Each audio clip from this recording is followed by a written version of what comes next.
Salut les développeurs, j'espère que vous allez bien. Dans cette vidéo, qui va plutôt être une série de 3 vidéos, je vais vous expliquer comment vous aussi vous pouvez devenir un développeur libre. Et bien sûr, avant, je vous expliquerai selon moi qu'est-ce qu'un développeur libre.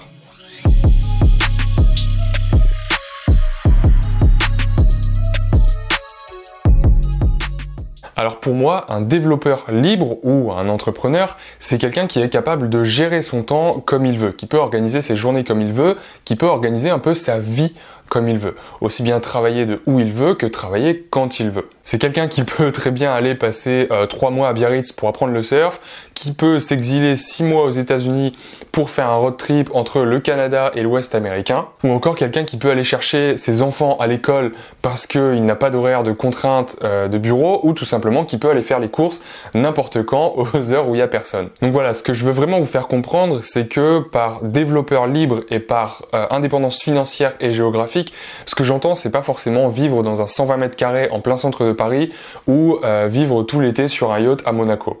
Mais dans cette série de vidéos, je veux bien vous faire comprendre qu'il est tout à fait possible de se libérer d'un patron, si c'est quelque chose que vous voulez, mais a priori si vous êtes sur cette chaîne, c'est que vous avez envie d'être indépendant, c'est tout à fait possible, et pour preuve, on peut vivre avec 500 € comme un roi dans certains pays. Pourquoi? Parce que en tant que développeur, on a la chance de pouvoir travailler de partout dans le monde, juste avec un ordinateur et une connexion internet. Et à partir de ce moment-là, on peut travailler en euros, c'est-à-dire gagner sa vie en euros et la dépenser dans une autre monnaie qui a une valeur plus faible, c'est-à-dire qu'on va pouvoir gagner sa vie avec un niveau de vie français, entre guillemets, et vivre dans un pays qui a un niveau de vie plus bas et donc forcément avoir un pouvoir d'achat, des possibilités plus élevées. Donc dans cette vidéo, je vais vous expliquer quels sont les 3 niveaux principaux de liberté financière et géographique.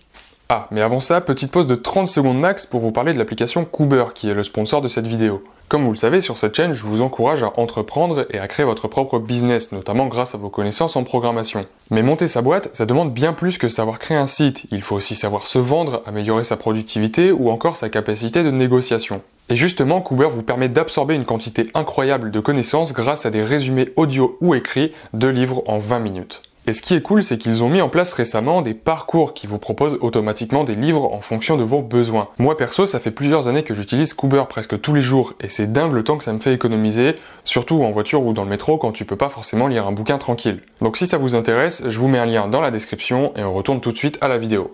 Le premier niveau de liberté, c'est le salariat. Alors pourquoi je dis que le salariat c'est un niveau de liberté? Parce que pour moi, ça va vous permettre, si à l'heure actuelle vous êtes étudiant ou salarié dans une boîte, ça va vous permettre de mettre de l'argent de côté et de commencer à investir sur votre liberté financière et géographique. Ça va vous permettre d'une part donc de mettre de l'argent de côté, de constituer un matelas de sécurité et d'autre part d'acquérir des connaissances, des compétences techniques ou pas d'ailleurs, ce qui va justement vous permettre, vous aider plus tard à faire un pas de plus vers votre liberté financière. Alors cette étape, elle n'est pas obligatoire, c'est tout à fait possible de chanter l'étape du salariat. Si à l'heure actuelle vous êtes étudiant par exemple, c'est tout à fait possible de passer directement du statut d'étudiant à indépendant. Ça dépend ce qu'on appelle par indépendant, on peut très bien voir ça par du freelance ou directement créer son entreprise.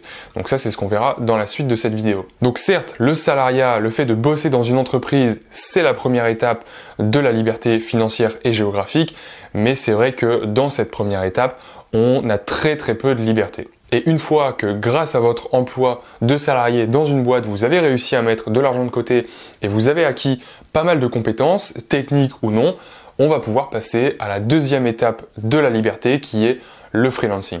Être freelance, c'est quoi? C'est tout simplement faire à peu près comme ce que vous faites dans une entreprise, sauf que cette fois-ci, vous allez devoir chercher vous-même les clients. Vous allez vous-même prospecter, vous allez vous-même faire des factures et en fait, vous faites un peu tout ce qu'une entreprise fait à votre échelle. Donc là, bien sûr, vous allez toujours échanger du temps contre de l'argent parce que bien sûr, même en tant que freelance, si vous ne bossez pas, vous n'allez plus gagner d'argent, ça c'est normal. Mais par contre, vous allez pouvoir travailler moins ou gagner plus. Alors bien sûr, ça c'est un équilibre que vous allez choisir, mais l'un des avantages de bosser en freelance, c'est que justement, vous allez pouvoir gérer votre temps comme vous voulez. Vous n'allez pas être obligé de travailler de 8h à 18h. Si vous êtes plus une personne du matin, vous pouvez très bien vous lever à 6h et finir votre journée à 14h pour aller chercher vos enfants à l'école ou pour aller faire du surf après votre journée de travail, pourquoi pas. Mais le problème, c'est qu'il y aura toujours une corrélation entre le nombre d'heures travaillées et vos revenus à la fin du mois. Alors pourquoi je dis que vous allez pouvoir gagner plus? Parce que bon, a priori, si vous êtes quelqu'un de normalement constitué, vous allez travailler à peu près la même charge d'heures par semaine. Mais l'avantage, c'est que vous allez pouvoir être payé plus à l'heure que si vous travaillez dans une boîte.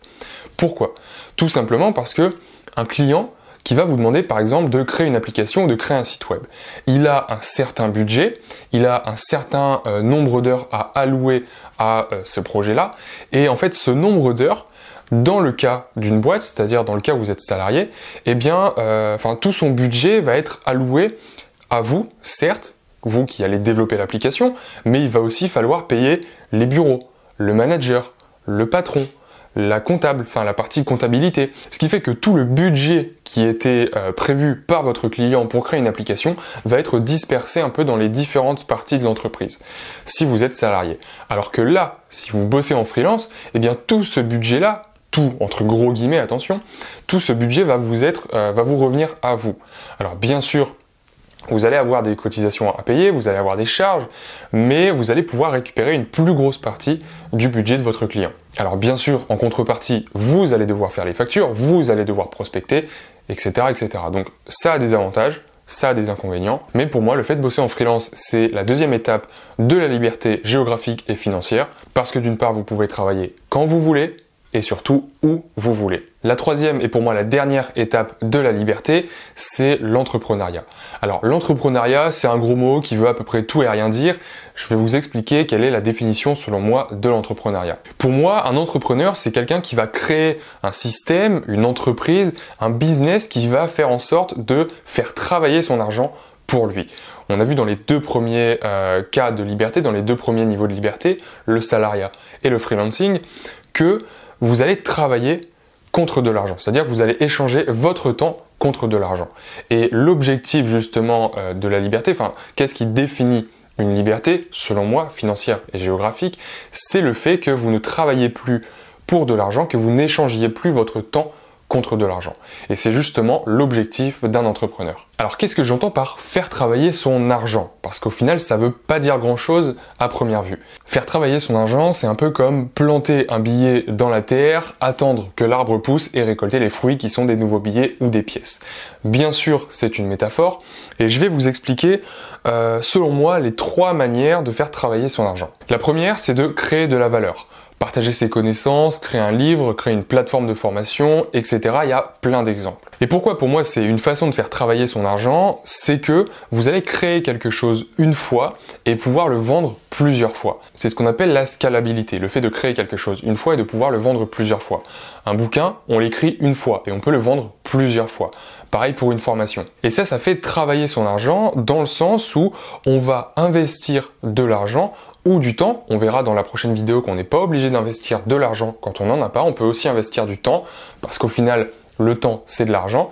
Eh bien, on peut investir ce temps ou cet argent dans quelque chose et ensuite qui nous rapporte de l'argent de manière continue. La deuxième façon de faire travailler son argent pour soi, c'est de créer un système. Pour comprendre ce que j'entends par créer un système, on va prendre l'exemple de McDonald's et de Starbucks. Honnêtement, est-ce que McDonald's fait les meilleurs burgers du monde? Pas du tout. Est-ce que Starbucks fait les meilleurs cafés du monde? Pas du tout. Et pourtant, ces deux entreprises, et ce ne sont pas les seules, il y a beaucoup d'exemples comme eux, sont l'une des plus connues aujourd'hui et peu importe où on va dans le monde, on va pouvoir trouver un Starbucks ou un McDo. Et qu'est-ce qui fait que ces deux entreprises ont réussi et sont mondialement connues? C'est justement parce qu'elles ont créé un système. McDonald's a créé une recette ultra précise pour créer ses burgers qui fait que peu importe où on va dans le monde, qu'on aille à Paris, à New York ou à Los Angeles, on va trouver les mêmes burgers. Et ça crée bien sûr de la fidélisation chez les clients et ça permet ensuite de créer le produit, de créer le service ultra rapidement. Chez McDo ou chez Starbucks, un burger peut être fait en quelques secondes, pareil pour un café chez Starbucks. La troisième façon maintenant de faire travailler son argent pour soi et non pas d'échanger son temps contre de l'argent, c'est d'automatiser. Comment est-ce qu'on peut automatiser? Tout simplement, par exemple, en créant une plateforme ou une application de mise en relation. On peut prendre l'exemple de Airbnb ou encore Blablacar qui mettent en relation automatiquement un client avec le vendeur. Et comment est-ce qu'on fait pour monétiser ce business-là? Bien sûr, on prend une commission. Donc voilà, les 3 méthodes possibles, en tout cas selon moi, pour faire travailler son argent, c'est de créer de la valeur, de créer un système ou encore d'automatiser. Ces 3 façons ne sont pas les seules et bien sûr, on peut les mixer. On voit dans ces 3 façons qu'on a à chaque fois, par exemple, la création d'un site ou d'une application. Donc on peut mélanger ces 3 idées pour créer son propre business qui va faire travailler notre argent pour nous. Et ce qui est intéressant quand on s'y connaît un peu en programmation, c'est que on peut facilement tester une idée de business, d'un site web ou d'une application, ou même d'automatiser quelque chose, très facilement et sans dépenser plusieurs centaines ou plusieurs milliers d'euros en payant un développeur. Alors pour moi, il y a un 4e niveau de liberté que j'appelle le retraité millionnaire. Alors c'est vrai que c'est un titre un peu provocateur, mais ce que j'entends par là, c'est que au bout d'un moment, quand vous aurez créé plusieurs business, plusieurs entreprises et que votre argent travaillera pour vous, eh bien vous n'aurez plus besoin de travailler. Alors attention, je dis pas du tout que mon objectif c'est d'ici 20 ans ne plus travailler et me prélasser sur la plage toute la journée. Bien sûr que non. Mais ce qui est intéressant avec ça, quand on a assez d'argent et surtout qu'on l'a fait travailler de manière intelligente, c'est que on va pouvoir passer notre temps comme on veut. On peut très bien le passer à créer des nouvelles entreprises ou à apprendre des nouvelles compétences. Et comment est-ce qu'on fait pour devenir retraité millionnaire? Eh bien, en vivant de ses investissements. Par exemple, si pendant 20 ans, on a investi en bourse, en immobilier, eh bien, on peut très bien devenir rentier par la suite et ne vivre que des loyers de ses appartements ou de ses dividendes ou de ses revenus grâce à la bourse. Si par exemple, vous avez créé plusieurs ou même une seule entreprise qui marche bien et que vous n'avez plus envie de vous investir dedans, vous pouvez très bien la vendre pour 1 ou plusieurs millions d'euros. C'est pas du tout déconnant, c'est pas du tout un prix déconnant pour une entreprise qui a 4, 5 voire 6 ans de maturité. Et pourquoi grâce à ça vous pouvez devenir retraité millionnaire? Tout simplement parce que grâce à 1 million d'euros, si jamais vous n'avez besoin que de 2000 euros par mois, eh bien ça va vous permettre de vivre pendant 40 ans.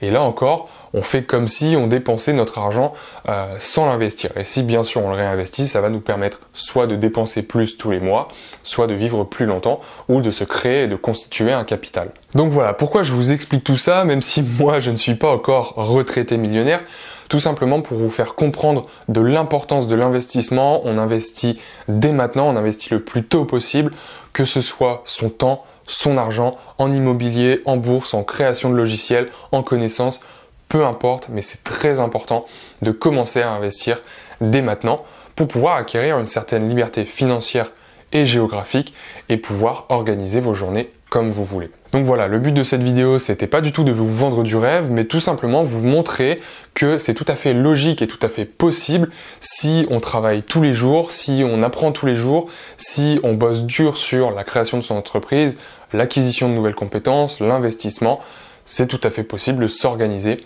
un quotidien comme on veut. Et c'est d'autant plus facile dans le monde de la programmation.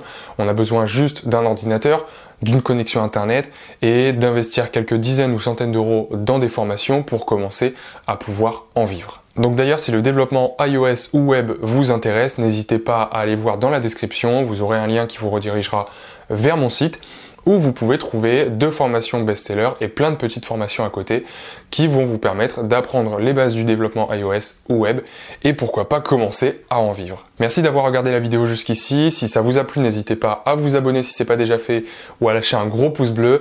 Moi, je vous souhaite une très bonne semaine et on se dit à très bientôt dans la prochaine vidéo.